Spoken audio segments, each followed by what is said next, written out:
Alors, monsieur le recteur, on entend l'inquiétude de ces acteurs de terrain concernant ces élèves décrocheurs. Sont-ils identifiés?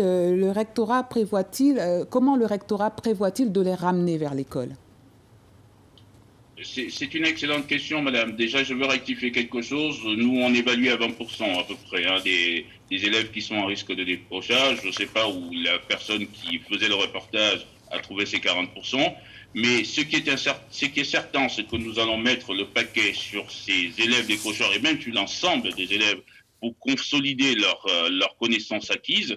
Soit on est dans une évolution épidémique qui est favorable, et dans ces conditions-là, ce qu'on fait aujourd'hui avec les communes et la collectivité territoriale, nous commencerons très très vite, c'est-à-dire très très vite pendant les vacances, donc les vacances apprenantes, mais bien entendu, vous comprenez, et ça a été dit, que si les conditions sanitaires ne sont pas favorables, évidemment que nous ne pourrons pas aller vers des vacances apprenantes au mois de juillet ou voire au mois d'août.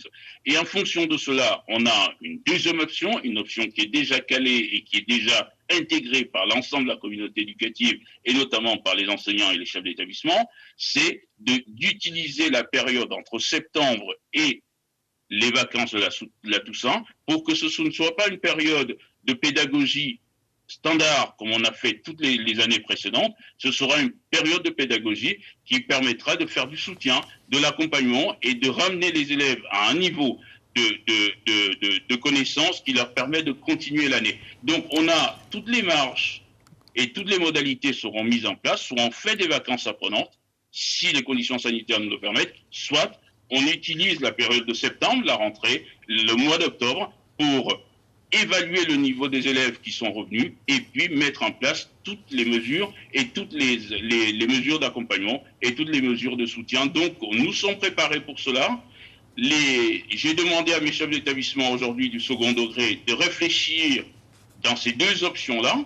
Et dans ces deux options, je pense qu'on verra et on a la latitude de le faire, si les conditions sanitaires sont difficiles au mois d'août, évidemment qu'on utilisera. On ne recommencera pas l'année comme si de rien ne s'était passé.